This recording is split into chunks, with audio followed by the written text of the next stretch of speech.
우리 서로 옆 사람을 인사합시다. 미치 있으라.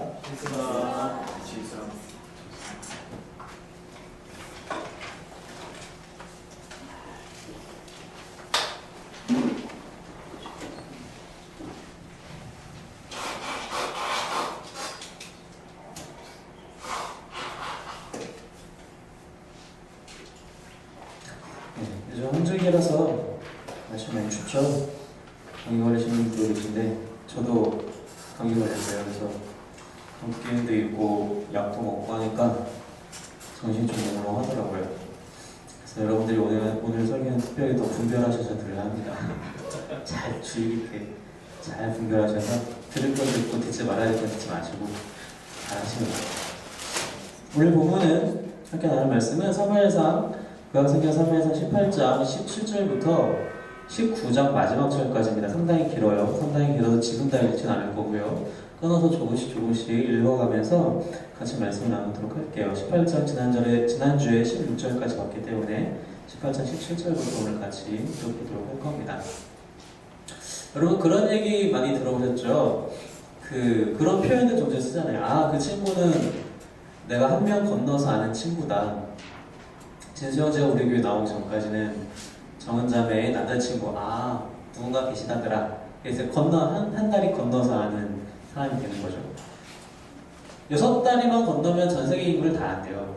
무슨 통계적으로 그렇다고 하더라고요. 저도 그게 정말 맞는 건지 모르겠지만 사실 우리나라는 일단 인구가 적고 5천만, 6천만 정도고 우리나라 안에서도 웬만큼 그게 통용은 되는 것 같아요. 사실 저도 그렇게 치면은 2다리만 건너면 박근혜 대통령을 알아요. 그러니까 이 정도만 돼도 다 아는 거죠. 그럼 다 아는 거지 뭐. 3다리 건너면은 뭐 청와대를 다 아는 거죠. 사실 그러니까 그런 표현들 우리가 점점 씁니다. 그래서 우리가 그런 일들이 우리가 있을 때 우리가 주로 사용하는 말 그 대화의 끝이 종종 어떻게 맺어지냐면은 세상 참 좁다. 세상 참 좁으니까 그러니까 우리 착하게 살아야 된다. 어디서 어떻게 엮일지 모르니까 좀 착하게 살자. 여기서 지금 멋대로 했다가 다른 데 가가지고 또 연결돼서 아는 사람 만나면 힘들어지니까 그런 표현을 종종 씁니다. 갑자기 이 얘기를 왜 하냐면은 오늘 본문을 읽다 보면 그런 생각이 좀 들지도 모르겠어요. 인맥이라는 것 그런 생각. 하지만 오늘 본문을 보면서 우리가 사실은 제일 하지 말아야 될 생각이 바로 그러한 생각이기도 하다는 것입니다. 지난주 본문까지는 사무엘상 18장 16절까지 본문에서는 이제 다윗이 블레셋 골리앗을 꺾고 다시 돌아왔어요. 돌아온 다음에 이제 모든 사람들이 다윗을 칭송을 했죠. 그 와중에 오직 사울 한 사람만이 다윗을 두려워했는데 그것이 바로 여호와님께서 다윗과 함께 하셨기 때문에 그리고 사울에게서는 하나님이 떠나셨기 때문에 두려워했다라고 그런 얘기를 잠깐 나눴습니다. 그때 이미 사울은 다윗을 물론 이제 하나님께서 보이시는 악심 때문이었긴 하지만 다윗을 죽이려고 창을 던졌던 이미 이력이 있는 사람이에요. 그리고 나서 오늘 우리가 같이 볼 17절부터의 부분에서는 사울이 좀 더 고민을 하기 시작합니다. 어떻게 하면 내가 이 다윗을 내칠 수가 있을까? 한번 본문을 같이 좀 읽어볼게요. 17절부터 18장 마지막 절인 30절까지 저 여러분이 교독해서 먼저 한번 읽도록 하겠습니다. 사울이 다윗에게 이르되 내 맏딸 메랍을 내게 아내로 주리니 오직 너는 나를 위하여 용기를 내어 여호와의 사울을 하니 이는 그가 생각하기를 내 손을 그에게 대지 않고 블레셋 사람들의 손을 그에게 대게 하리라 함이라. 다윗이 사울에게 이르되 내가 누구며 이스라엘 중에 내 친족이나 내 아버지의 집이 무엇이기에 내가 왕의 사위가 되리까 하였더니 사울의 딸 메랍을 다윗에게 줄 시기에 모올라 사람 아드리엘에게 아내로 주었더라. 사울의 딸 메랍이 다윗을 사랑하며 그 사람이 사울에게 알려주나 사울이 그 일을 좋게 여겨 스스로 이르되 내가 딸을 그에게 주어서 그에게 올무가 되게 하고 블레셋 사람들의 손으로 그를 치게 하리라 하고 이에 사울이 다윗에게 이르되 내가 오늘 다시 내 사위가 되리라 하니라. 사울이 그의 신하들에게 명령하되 너희는 다윗에게 비밀히 말하여 이르기를 돌아와 왕이 너를 기뻐하시고 모든 신하로 너를 사랑하나니 그런즉 내가 왕의 사위가 된 것이 다하니라 하라. 사울의 신하들이 이 말을 다윗의 귀에 전하매 다윗이 이르되 왕의 사위 되는 것을 너희는 작은 일로 보느냐 나는 가난하고 천한 사람이라 한지라. 사울의 신하들이 사울에게 말하여 이르되 다윗이 이러이러하게 말하더이다 하니 사울이 이르되 너희는 다윗에게 이같이 말하기를 왕이 아무것도 원하지 아니하고 다만 왕의 원수의 보복으로 블레셋 사람들의 뽑히 100개를 원하신다 하라 했으니 이는 사울의 생각에 다윗을 블레셋 사람들의 손에 죽게 하리라 함이라. 사울의 신하들이 이 말을 다윗에게 하는데 다윗이 왕이 사해되는 것을 좋게 여김으로 결혼할 날이 차기 전에 다윗이 일어나서 그의 부하들과 함께 가서 블레셋 사람 200명을 죽이고 그들의 뽑히를 가져다가 수대로 왕께 드려 왕의 사위가 되고자 하니 사울이 그의 딸 미갈을 다윗에게 아내로 주었더라. 여호와께서 다윗과 함께 계심을 사울이 보고 알았고 사울의 딸 미갈도 그를 사랑하고 사울이 다윗을 더욱 두려워하여 평생에 다윗의 대적이 됩니다. 블레셋 사람들의 방백들이 싸우러 나오면 그들이 나올 때마다 다윗이 사울의 모든 신하보다 더 지혜롭게 여김에 이에 그의 이름이 심히 귀하게 되더라. 이제 사울 왕이 다윗을 어떻게 죽이면 좋을까 여러 날 고민을 하다가 한 가지 계책을 생각을 해냅니다. 그것이 무엇이냐?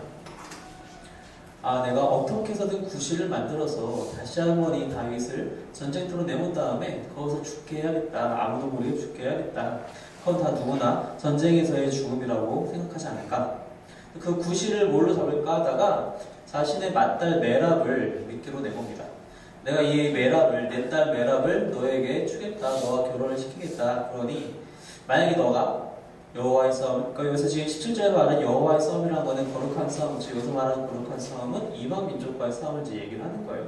그 싸움을 싸우라. 나를 위하여 그 싸움을 싸우라. 한 전쟁에서의 전공을 세우면 그것에 대한 보답으로 사위를 삼겠다는 거죠. 다윗이 거기에 쉽게 넘어가지 않습니다. 당연히 다윗은 그것이 그런 미끼인지 알 수 없죠. 하지만 다윗이 생각하기에 하나님께서 기름 부으신 자, 그 사울 왕의 사위가 된다는 것, 그 딸과 결혼한다는 것은 결코 나의 지금 내 신분상, 나의 상황상, 나에게 걸맞는 일은 아니다. 정말 나에게는 정말 부담되는 일이고 나보다 훨씬 과분한 일이다. 이렇게 생각을 하는 거죠. 겸손하게. 그래서 그것을 이제 좋게 거절을 합니다. 좋게 거절했더니 19절에 보니까 사울이 자신의 딸 메랍을 다윗에게 줄 시기에 모올라 사람 아들에게 아내로 주었더라. 사실 사울이 자신의 입으로 얘기를 했지만 이렇게 다른 사람한테 첫 딸을 줬던 이유는 사실 여러 가지가 있겠지만 한 가지는 다윗을 어떻게 하면 깎아낼까라는 생각도 여기는 좀 들어가 있어요. 예를 들면 이제 좀 비슷한 비유가 될지 모르겠지만 대통령이 사석에서 혹은 뭐 공적 자리에서도 내가 A라는 사람한테 국무총리를 꼭 맡기고 싶어. 그 사람 정말 대단한 것 같아. 이렇게 막 얘기를 하고 다녔다고 칩시다. 근데 실제로 국무총리를 이제 선정해야 되는 그날에 B라는 사람을 데려다 앉혔어요. 그럼 이제 A라는 사람은 그 사이에 그런 말이 돌 사이에 제가 뭘요. 저는 참 부족한 사람이지만 그래도 주신다면 열심히 하겠습니다. 이렇게 인터뷰를 열심히 해놨지만 결국 되는 건 B가 되면은 정말 닥쳤던 개가 되는 셈이죠.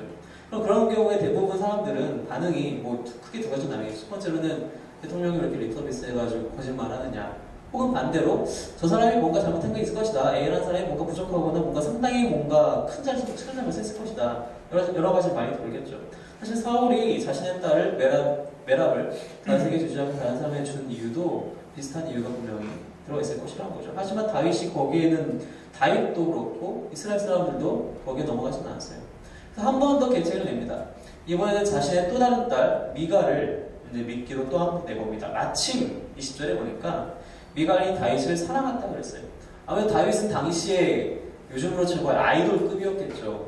전쟁에서 나가기만 하면 승리하고 돌아오는 준수한 멤버였고요. 또 사무엘의 평가로는 준수한 멤버였고요. 미갈도 역시 다윗을 사랑했던 것이죠. 많은 다른 여인들이 그랬듯이. 사울이 이걸 딱 보고 그래 이번엔 미갈을 미끼로 한번 내어보자. 그리고 또 한 번 21절의 표현대로 올무가 되게 한 다음에 이걸 또 계기로 해서 다윗을 한번 죽여보자. 다윗은 또 여전히 또 겸손하게 23절에 얘기한 것처럼 다윗이 이르되 왕의 사위가 되는 것을 너희는 작은 일로 보느냐. 나는 가난하고 천한 사람이라. 다윗이 왜 자기 스스로를 가난하고 천한 사람이라고 얘기를 하냐면은 사실 다윗이 우리가 지난번에 잠깐 언급했지만 보아스, 룻기에서 우리가 같이 이야기했었던 보아스의 후손이에요. 보아스의 후손이면 어느 정도 집안의 재산이라든지 가문의 명성이라도 있었겠지만 당시 이제 그 혼인 제도가 사이가 됐으면, 즉 결혼할 남자가 신랑 측이 이제 처가가 될 쪽에 결혼 지참금을 주는 것이 이제 당시의 풍습이었는데, 자기는 평민이고 이쪽은 왕가예요. 당연히 원하는 결혼 지참금이 엄청 낮겠죠. 나는 그렇게 할 만한 사람이 아니다. 나는 정말 신분이 그렇게 되는 사람도 아니고 나는 난 많이 부족한 사람이다.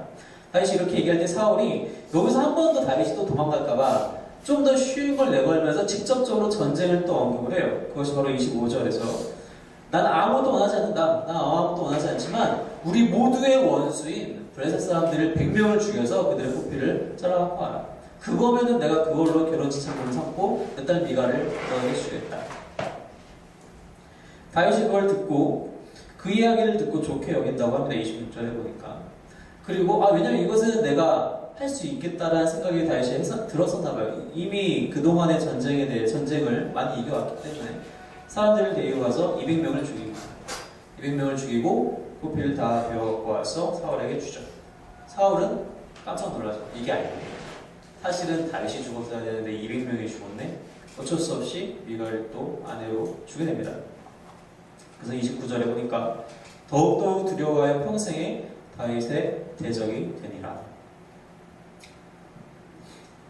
여러분 이 상황이 참 어떻게 보면 좀 눈에 익은 비슷한 상황이기도 해요. 성경을 다 읽어보신 분들이라면 비슷한 상황이 어디서 한번 또 나오죠. 하필이면 이 계책에 당할 뻔했던 다윗이 또 써먹어요. 그죠? 나중에 가서 보면은 우리아의 아내 바스바를 취한 다음에 어떻게 하면 이 임신 사실을 속이려고 우리아를 죽일 수 있을까? 전쟁터로 내보내죠. 마침 우리아는 거기서 죽어요. 사실 우리아가 죽었기 때문에 이렇게 얘기하면 조금 이상할 수 있지만 우리아가 죽었기 때문에 다윗에게는 회개할 기회가 있었긴 했어요. 사실은 나단 선지자가 와서. 하지만 여기서는 다윗이 넘어가지 않죠. 여전히 나쁜 것은 빨리 배우게 된다고 다윗이 그걸 생각해서 하는지 모르겠지만 어쨌든 사울은 그것으로 다윗을 죽이려고 했지만 역시 이 자리에서 하나님께서 함께 하셨기 때문에 28절에서의 이 사무엘상 기자의 고백처럼 여호와께서 다윗과 함께 계심을 사울이 보고 알았고 하나님과 함께 계시다라는 것만 다시 재차 확인한 것에 불과했어요. 사울왕은 결국 또 다윗을 죽이지 못하게 됩니다. 지금 이제 19장 본문에서도 계속 사울이 다윗을 죽이려고 해요. 여러 차례 사울이 다윗을 죽이려고 합니다. 근데 그때마다 번번이 실패해요. 이 첫 번째 실패는 자신이 이제 몰래 계책을 세워서 이제 다윗을 죽이려고 한 것이었는데 19장부터는요 줄줄이 자기가 대어놓고 계획을 계속 짜내면서 죽이려고 하는 거예요. 1절에 보니까 19장 1절로 넘어와서 같이 볼게요. 19장 1절에 보니까 사울이 그의 아들 요나단과 그의 모든 신하에게 다윗을 죽이라 말하였더니 이제는 볼 거 없어요. 이제는 더 이상 숨어서 개책자가 그런 게 아니라 아예 마음을 굳게 먹고 죽이려고 합니다. 여기서도 한 번 또 다윗은 목숨을 유지하게 돼요. 어떻게 유지를 하느냐? 1절부터 6절까지를 한번 같이 읽어보겠습니다. 1절부터 6절까지 말씀입니다. 저 다시 읽을게요. 시작. 사울이 그의 아들 요나단과 그의 모든 신하에게 다윗을 죽이라 말하였더니 사울의 아들 요나단이 다윗을 심히 좋아하므로 그가 다윗에게 말하여 이르되 내 아버지 사울이 너를 죽이기를 꾀하시느니라. 그러므로 이제 청하노니 아침에 조심하여 은밀한 곳에 숨어 있으라. 내가 나가서 내가 있는 들에서 내 아버지 곁에 서서 네 일을 내 아버지와 말하다가 무엇을 보면 내게 알려주리라 하고 요나단이 그의 아버지 사울에게 다윗을 칭찬하여 이르되 원하건대 왕은 신하 다윗에게 범죄하지 마옵소서. 그는 왕께 득죄하지 아니하였고 그가 왕께 행하기를 심히 선한 일이이다. 그가 자기 생명을 아끼지 아니하고 블레셋 사람을 죽였고 여호와께서는 온 이스라엘을 위하여 큰 구원을 이루셨으므로 왕이 이를 보고 기뻐하셨거늘 어찌 까닭 없이 다윗을 죽여 무지한 피를 흘려 범죄하려 하시나이까. 사울이 요나단의 말을 듣고 맹세하되 여호와께서 살아계심을 두고 맹세하거니와 그가 죽임을 당하지 아니하리라. 사울이 이번에 또 한 번 이제 대놓고 죽이려고 할 때 한 사람이 또 나타나서 다윗의 목숨을 또 건져줍니다. 그것이 바로 요나단이었어요. 1절 후반부에 보니까 요나단이 다윗을 심히 좋아하였다라고 이제 표현을 합니다. 아주 깊은 우정이 있었겠죠. 그리고 나서 그가 다윗과 이제 몰래 얘기를 합니다. 아버지가 이런 마음을 갖고 계시다. 어떻게 하면 좋으냐. 내가 그런데 한번 좀 노력을 해볼게. 정말 잠시만 참고 기다리고 있어라. 그리고 나서 이제 요나단이 이제 와서 이야기를 합니다. 아버지 앞에 와가지고 4절에 보니까 사울에게 다윗을 칭찬하여 이르되, 이런저런 말로 이제 칭찬을 하는 거예요. 아버지 다윗이 어떻게 했습니까? 다들 두려워하던 골리앗도 죽였고 매번 전쟁 때마다 우리 이스라엘을 위해서 이렇게 전쟁 나가서 용감하게 나가서 승리하지 않습니까?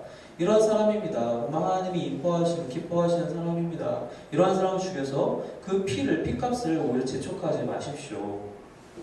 그렇게 계속 얘기를 하는 거죠.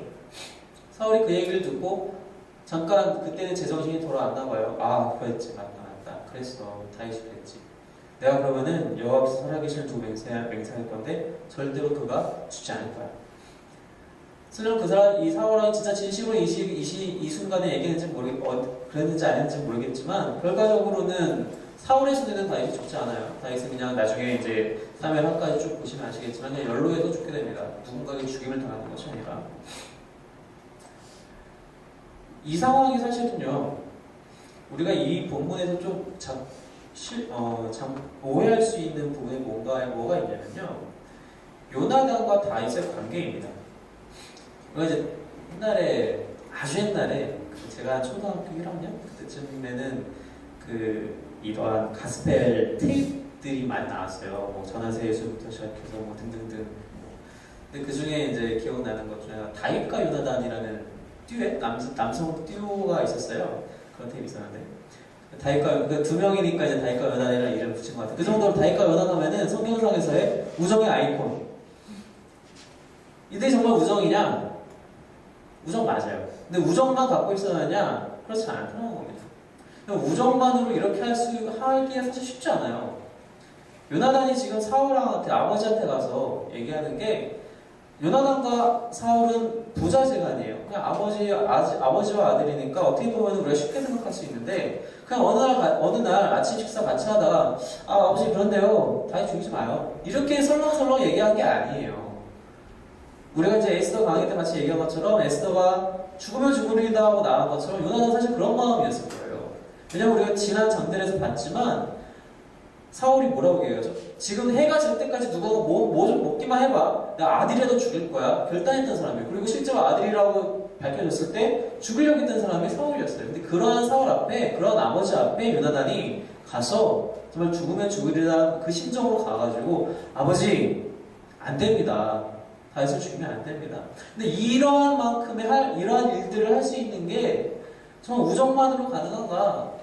물론 예수님께서도 신약에 와서 친구를 위해서 물어줄 수 있는 것 되게 높이 사셨지만 저는 거의 힘들다고 생각을 해요. 근데 왜 이게 여기서는 가능했느냐? 요나단은 사실 다윗을 친구로만 보지는 않았어요. 그래서 지난장에서 봤었는데 18장으로 다시 잠깐 돌아와서 보면요, 18장 3절에 보면 요나단은 다윗을 자기 생명같이 사랑하여 더불어 언약을 맺었으며, 이 언약은요 그냥 친구끼리 뭐 우정반지 나눠주고 그런 게 아니에요. 이 여기서 말하는 언약은 거의 충성을 맹세하는 언약입니다. 이게 다음 장 20장에 가서 보면요, 요나단이 뭐라고 얘기를 하냐면, 결과적으로는 계속 아버지가 자기 친구인 다윗을 쫓아다니니까 요나단이 뭐라고 얘기하냐면은, 절대로 나중에 돼서 하나님께 너희 모든 대적을 치실 때 내가 너를 선대했던 걸 좀 기억해달라, 이렇게 얘기해요. 그래서 여러분, 객관적으로 상식적으로 생각하면요, 이 부탁은 사실 다윗이 요나단한테 해야 됩니다. 지난번에 말씀드린 대로 요나단은 왕이 계승할 수 있는 서열 1위예요. 지금 이 나라 왕자예요. 그럼 당연히 부탁은 다윗이 요나단한테 해야죠. 제발 나 좀 살려줘라고 부탁해야죠. 근데 요나단이 오히려 다윗한테, 나중에 분명히 너의 때가 올 건데 나는 알아, 그런데 그때 나 좀 기억해봐, 이건 나 좀 기억해달라고, 제발 기억해 주십시오라는 이런 정도의 충성을 지금 맹세하고 있는 겁니다. 왜 이게 가능합니까? 우리 지난주에 같이 말씀 나눈 대로 요나단은 알았어요. 다윗은 하나님과 함께 하시는구나, 하나님과 함께 하는 사람이구나, 여호와 하나님께서 다윗과 늘 함께 계시는구나, 늘 동행하시는구나, 알았어요.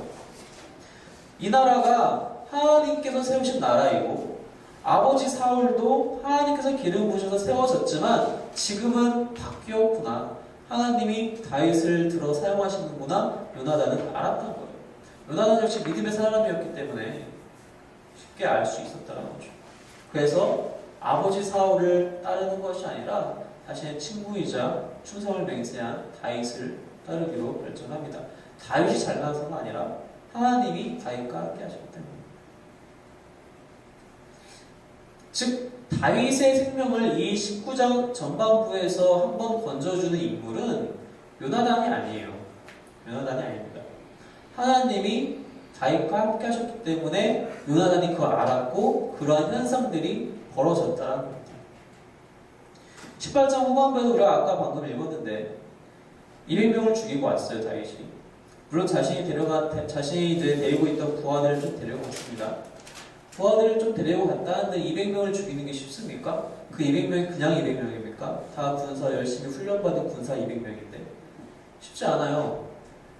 매번 전쟁에서 승리하더라 하더라도 그 사람이 다음 전쟁에 나가서 나 이번에도 승리할 거라고 정말 보장할 수 있는 군인이 어디 있겠습니까? 매번 나갈 때는 목숨을 내걸고 나가는 거예요. 다윗은 들고 나가요. 그게 가니 200명을 죽이고 포피를 배울 수 있었던 이유는 하나님이 다윗을 보호해 주시는 거거든요. 다윗의 경력, 다윗의 어떤 전투 실력, 그것이 다윗을 살린 것이 아니라 하나님이 다윗을 살리시더라고 합니다. 19장 전반부에 와서도 요나단과 다윗, 이 두 사람의 놀라운 우정 때문에 다윗이 살았다. 그래서 이거를 잘못 해석해서 나가면은 인맥이 좋아야 된다. 평소에 덕을 많이 쌓아라. 사랑복이 있어야 된다. 아니에요. 다윗은 하나님과 함께 했었기 때문에, 그리고 요나단이 그것을 알아챘기 때문에 요나단이 여기서 순종했던 거예요. 어떤 그냥 일종의 자비 베풀듯이 요나단이 다윗을 내보내준 것이 아니라 요나단은 하나님과 함께하는 자 앞에서 하나님께 순종하듯 하는 거예요. 그래서 다윗이 목숨을 건진 거예요. 즉 하나님이 하신 일이라는 겁니다. 우리가 그것을 헷갈리면 안 된다는 것이죠. 그래서 결국에 이 아버지께서 그렇게 일단 6절에서는 다윗을 이번엔 내가 살려주겠다. 내가 더 이상 그렇게 하지 않겠다. 요나단이 안심하고 다시 돌아옵니다. 다시 돌아왔더니 또 다윗은 날마다 전쟁 나가서 날마다 승리하는 거예요. 날마다 승리하니까 들려오는 건 다 다윗 친송이고 사울하고 또 돌아가죠. 또 한 번 9절에 보니까 19장 9절에 보니까 사울이 손에 단창을 가지고 그의 집에 앉았을 때 여호와께서 부리신 남령이 사울에게 접하였으므로 다윗이 손으로 수금을 탈 때에 10절 사울이 단창으로 다윗을 벽에 박으려 하였으나 칭송이 들리면 들릴수록 다윗에 대한 칭송이 들리면 들릴수록 사울 왕은 마음속에 시기와 질투가 계속 불일 듯이 일는 겁니다. 내가 쟤를 죽여야겠다. 얼마 전에 한 약속 맹세는 이미 문제가 없어요. 내가 쟤를 죽여야지. 집착하는 거예요. 이게 바로 악신에 걸린 거 아니면 무엇이겠습니까? 그리고 손에 있는 단창을 가지고 벽에 박으려 하였으나 다윗이 피하게 되죠. 그리고 도망갑니다. 그러자 이제 자신의 집으로 일단 대피를 피신을 했어요. 미갈이 얘기를 합니다. 아니 미갈이 지금 당장 도망가지 않으면 분명히 우리 아버지는 내가 아는데 이걸로 끝나지 않습니다. 다 빨리 몸을 피하십시오. 도망갑니다. 그리고 미갈이 이제 좀 이렇게 변장을 시켜서 이 침대 위에다가 어떤 우상을 가져다 13절에 보니까 우상을 가져다가서 이렇게 놓고 있죠. 그래서 사울왕이 사람들을 보내요. 속아요. 처음에 속고 두 번째는 속지 않아요. 직접 신상 안에 들어가 보니까 아닌 거죠. 잡아옵니다. 17절에 사울이 미갈에게 이르되 너는 어찌하여 이스라엘 나를 속여 내 대적을 놓아 피하게 하느냐. 미갈이 사울에게 대답하되 그가 내게 이르기를 나를 놓아 가게 하라. 어찌하여 나로 너를 죽이게 하겠느냐 되기다 하니라. 사실은 미갈이 먼저 제안해서 다윗이 도망간 건데 미갈은 사울 앞에서 아버지 앞에서 뭐라고 얘기를 하냐면은 다윗이 저를 인질로 잡고 안 보내주면 저 죽인다고 했어라고 거짓말을 해요. 일종의 선의의 거짓말이죠. 그래서 그 상황을 모면을 합니다. 이 장면 마찬가지입니다. 미갈의 기지로 다윗이 목숨을 건진 게 아니라는 겁니다. 미갈이 이렇게 할 수 있었던 이유는 우리가 이 18장 앞에서 봤다시피 미갈이 다윗을 사랑하고 있었어요. 한 번도 본 적이 없는데 자기는 한 번도 본 적이 없고 말로 나온 적이 없는 다윗이지만 사랑해요. 그리고 만나서 결혼을 하게 돼요. 어쨌든 아버지의 계책이었긴 하지만 결국에 결혼을 해요. 하나님께서 하신 거죠. 이게 그냥 이루어지는 일들이 아니라니까요. 이 하나하나가 하나님께서 계획하신 그 디테일한 플랜 안에서 절대로 벗어나지 않고 있다는 거예요. 다윗이 그 사실을 아는지 모르는지는 잘 모르겠어요. 다윗은 물론 우리가 익히 알다시피 영적으로 민감한 자이기도 하고 하나님과 늘 동행하면서 하나님을 묵상하는 자이기도 하기 때문에 아마 알았을 것 같아요. 디테일한 플랜은 사실 우리 잘 몰라요. 어쩔 때는 우리는 그런 플랜 없다고 생각하기도 해요. 하나님 정말 나 계획하고 계신 거 맞아요. 어쨌든 우리 그렇게 불평등하긴 하죠. 근데 그렇지 않다는 거예요. 하나님은요, 우리가 계획하기도 전에, 우리가 그 문제를 맞닥뜨려서 고민하기도 전에 하나님은 이미 다 플랜이 있으시다는 거예요. 그런 물밑 작업이 없고서는 이런 일들이 불가능하다는 거예요. 근데 상당히 재밌는 것은 하나님이 이렇게 어떨 때는 기적이지만 어떨 때는 그냥 상식적인 방법으로도 이렇게 다 활용하신다는 게 참 놀라운 일이라는 거죠. 하나님이 그 플랜 안에 다윗을 넣고 계셨어요. 그래서 다윗이 끊임없이 모든 그러한 위험 속에서 벗어나고 빠져나올 수 있었고 도망갈 수 있었다는 겁니다. 다윗에서 어디로 도망가느냐? 이제 사무엘을 찾아갑니다. 거기서 바로 이제 18절부터의 부분이 되어 같이 한번 읽겠습니다. 19장 18절부터 마지막 절에 24절까지의 말씀 이렇게 한번 더 읽겠습니다. 시작. 다윗이 피하여 라마로 와서 사무엘의 위로 나와서 사울이 자기에게 하기를 다 전하였고 다윗과 사무엘이 다윗으로 가서 살았더라. 어떤 사람이 사울에게 전하여 이르되 다윗이 라마나야스에 있다이 다음에 사울이 다윗을 잡으러 전령들을 보냈더니 그들이 선지자 우리가 예언한 것과 사무엘이 그들의 수령으로 선 것을 볼 때에 하나님의 영이 사울의 전령들에게 임함에 그들도 예언을 한지라. 어떤 사람이 그것을 사울에게 알림해 사울이 다른 전령들을 보냈더니 그들도 예언을 했으므로 사울이 세 번째 다시 전령들을 보냈더니 그들도 예언을 한지라. 이에 사울도 라마로 가서 세구에 있는 큰 우물에 도착하여 물어 이르되 사무엘과 다윗이 어디 있느냐. 어떤 사람이 이르되 라마나야스에 있나이다. 사울이 라마나야스로 가니라. 하나님의 영이 그에게도 임하시니 그가 라마나야스에 이르기까지 걸어가며 예언을 하였으며 그가 또 그의 옷을 벗고 사무엘 앞에서 예언을 하며 하루 밤낮을 벗은 몸으로 누웠더라. 그러므로 속담에 이르기를 사울도 선지자 중에 있느냐 하니라. 이제 다윗이 도피해서 어디가 제일 안전할 것인가? 사무엘이 있었지. 사무엘을 찾아갑니다. 라마로 갔어요.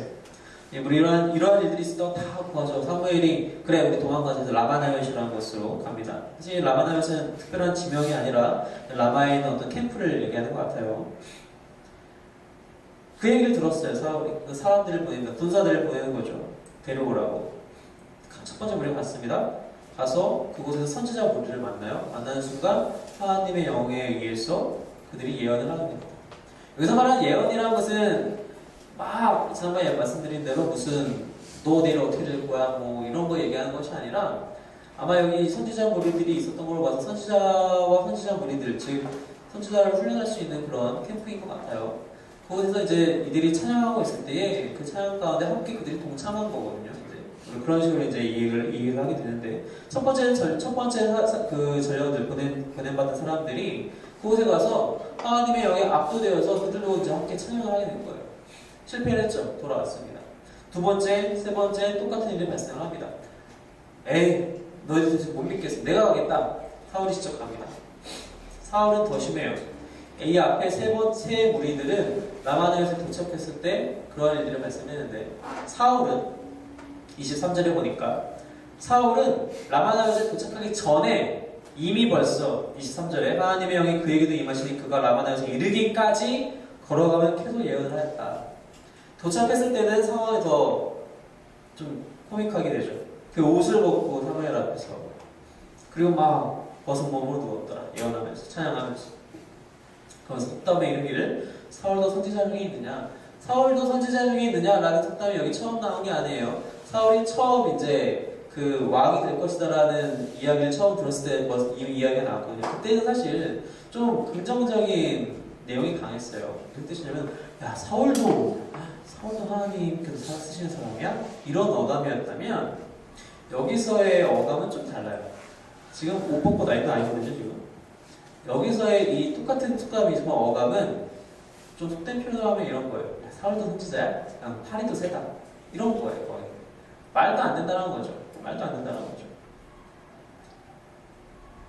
여러분 이 다윗은 지금 사무엘을 찾아왔어요. 도움을 얻기 위해서. 실제로 사무엘이 도움을 주었습니까? 그건 잘 모르겠어요. 정확하게 표기되어 있지는 않아요. 그런데 사울이 도착했을 때 많은 사람들이 도착했을 때 건지신 것은 하나님이었어요. 하나님의 영에 의해 압도됩니다. 사울 역시 압도됩니다. 그리고 다윗은 그 사이에 피신을 하게 됩니다.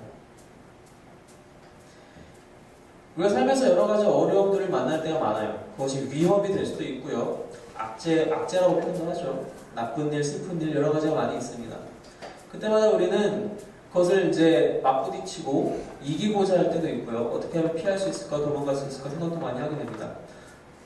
하지만 그게 어떠한 일들이든지 간에 그 일을, 그 시기를 넘기게 하시는 분은 하나님이시라는 겁니다. 다른 요인이 될 수 없다라는 거예요. 그것이 나의 피를 나는 나의 아버지가 될 수도 없고, 권력을 잡은 왕이 될 수도 없고, 나와 가장 친한 친구가 될 수도 없고, 당시에 대세인 사람이 될 수도 없고, 오직 하나님만이 그것을 지나가게 하신다는 것입니다.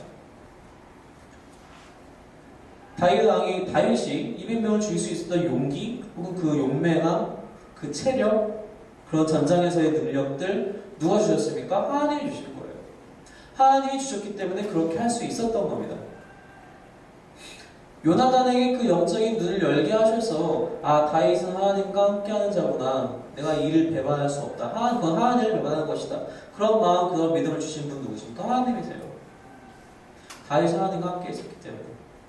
미가를 예비하셨고 찾아오는 모든 무리들을 직접 또 막으셨어요. 하나님이 그렇게 하신다는 것입니다. 우리 삶을 쥐고 흔드는 것, 내 삶의 주권은 세상 그런 요인들이 있지 않다는 겁니다. 우리가 때로는 사람들에게서 위로받고 싶기도 하고 어떤 조언을 듣고 싶기도 하고 충고나 어떤 뼈를 깎는 충고라든지 여러 가지 이야기들을 듣고 싶을 때가 있어요. 그런 감정들을 나누고 싶을 때가 많이 있어요. 인간적으로는 당연히 이해할 수 있죠. 저도 가끔씩은 그럴 때가 있으니까요. 근데 그게 다가 아니란 거예요. 우리는 그걸로 그 정도로 만족할 수 없다는 겁니다. 다윗이 요나단과의 우정으로만 만족했었다면은 여기까지 못 왔을 거예요. 오히려 다윗이 요나단한테 매달렸겠죠. 우리가 그런 부분에 있어서 그런 걸로 우리가 의지하고 우리의 모든 문제를 해결할 수 없다라고 합니다. 우리의 모든 문제를 해결하시는 분, 우리를 디테일까지 다 준비하고 예비하시는 분은 하나님밖에 없다라고 하십니다. 그래서 다윗이 지금까지 목숨을 이어올 수 있었어요. 이 목숨을 겨우겨우 이어온 게 아니에요, 사실은. 다윗이 물론 다윗의 상황은 급박했죠. 밤중에 도망다녀야 했고, 사무엘이 있는 라마까지 또 뛰어가야 했고, 급박하긴 했습니다. 하지만 그때마다 하나님께서는 넉넉히 감당할 수 있게, 그 시기를 지나갈 수 있게 도우셨다는 거예요. 사실 우리도 가끔 그래요. 우리도 어떤 큰 일을 지나게 될 때는 그 시기는 잘 몰라요. 나만 제일 힘든 것 같고 나만 하필이면 하나님이 도와줘도 꼭 때가 다 돼야지만이 정말 죽을 둥살도 할 때만이 도와주는 것 같고 근데 지나고 보면은 그게 또 아닌 것 같아요. 지나고 보면은 그게 또 다 그럴 이유가 있었구나. 하나님께서 그럴 만한 이유가 있었구나. 내가 그만큼은 참을 수 있었기 때문에, 견딜 수 있었기 때문에, 혹은 내가 그만큼은 하나님께서 나를 또 연단하려고 하셨기 때문에. 하나님 절대로 하나님이 시계 보면서 늦었다 이렇게 하시는 분이 아니시구나. 하나님은 다 원하시는 때에 알맞게 제일 좋은 방법으로 하시는 분이 하나님이시구나. 늘 우리는 이걸 지나고 나서 생각하게 된다는 겁니다. 당시에 생각나면 제일 좋을 텐데 사실 우리 인간들이 부족하기 때문에 아직 그 정도가 되지는 않는 것 같아요. 하지만 그래서 우리가 늘 이러한 이야기를 함께 나누고 우리 하나님이 어떤 분이신지를 다시 한번 계속 리마인드 해야 된다는 거예요. 다윗의 삶을 통해서. 다윗은 이때 이후로 스스로 왕관을 머리에 쓸 때까지 편히 자지를 못해요. 매번 사울에게 쫓겨다니면서 다른 나라 가서 미친놈 행세해야 됐었고 침 질질 흘리면서 매일같이 전쟁을 마주해야 했었고 동굴에서 숨소리 못 내고 숨어 있어야 했었고 그랬습니다. 사울의 가문 이설에 맨날 속았어야 했어요. 그럴 때마다 사울은 내가 너 안 죽일게 내가 너 안 죽일게 하지만 그렇지 않았거든요. 그런 와중에서도 하나님께서 늘 그와 함께 하셨기 때문에 절대로 죽지 않았고 절대로 죽지 않은 것으로 끝난 것이 아니라 결국 그 왕위까지 받게 됩니다. 놀라운 승리와 놀라운 반전이 일어나는 것이죠. 다 하나님이 다윗과 함께 하셨기 때문입니다. 우리가 지난주에 나눴던 이야기가 그럼 어떻게 하면 하나님과 함께 할 것인가? 말씀과 기도밖에 없다는 말씀드렸는데 우리가 그렇게 하나님의 주권을 인정하지 않으면은 하나님께서 늘 우리에게 예비하고 계신다, 계획하고 계신다는 걸 알지 않으면은 우리는 예수님이 주시는 평안을 누릴 수 없다는, 예수님께서 부활하시고 나셔서 평안을 너에게 주노라 받아야 되는데 받지를 못해요. 늘 고민하고. 그것이 바로 19장에서의 사울의 모습입니다. 사울은 끊임없이 시기 질투를 놓지 않아요. 이 왕국 다윗을 뺏어가면 어떡하나. 하나님은 안 보여요.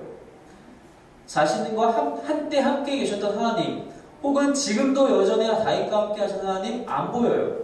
내 손에 있는 이 왕국이 중요해요. 안 뺏겼으면 좋겠어요. 남들이 다 나만 칭송했으면 좋겠어요. 보이질 않아요. 그 늘 시기와 질투가 갖고 다윗을 죽이려고 합니다. 이것이 하나님이 함께하는 자, 그래서 그 평안을 누릴 수 있는 자와 그렇지 못한 자의 극명한 차이라는 것입니다. 사울 참 불쌍한 사람이에요. 어떻게 보면. 여러분, 하나님과 함께하지 하나님이 떠나가셨을 때 사울이 정말 어느 정도로 불쌍하고 비참해지냐면, 물론 하나님께서 부리시는 악신이었지만 시도 때도 없이 찾아옵니다. 재직 드나들듯이 찾아와요. 어쩔 땐 멀쩡했다가 어쩔 땐 또 악령의 악신에 휘둘려서 막 사람 죽이려고 그랬다가 막 헛소리 짓거렸다가. 여러분, 하나님과 함께 하지 않는 자들 보호받지 못한다는 겁니다. 예수 그리스도를 주라 시인하고 그분과 함께하는 자들은 성령님께서 그 안에 계신다라고 사도 바울이 이야기를 해요. 고백을 합니다. 성령 하나님께서 우리를 늘 지켜주세요. 성령 하나님이 늘 우리를 보호해주세요. 그래서 우리는 악한 영들을 향해서 대적할 수가 있어요. 내가 예수 그리스도 이름으로 명하노니 너 떠나가라. 나는 너를 분별로 멸시한다. 떠나가라. 대적할 수 있어요. 그렇지 않은 사울은 늘 시달려야 했어요. 속수무책으로 시달리는 거예요. 그러니까 막 이상한 생각 자꾸 들고 하는 거죠. 하나님과 늘 함께 하는 삶, 그것을 갈망하시길 바랍니다. 아니, 이건 갈망이 아니라 크리스천의 필수 요소예요. 아니면 죽는다라는 생각을 우리가 해야 된다는 겁니다. 아니면 죽는 거예요. 나의 컨트롤이 악령에게, 악신에게, 사단에게 넘어가는 순간 우리는 죽는 거란 겁니다. 다시 죄의 종으로, 즉 사망 권세 아래 다시 놓여지는 것밖에 다른 거 없다는 겁니다. 늘 하나님과 동행하는 삶을 갈망하시기 바랍니다. 바로 모든 주권이 주님께 있음을 인정하시고 선포하시는 겁니다. 바로 그때 평안이 찾아옵니다.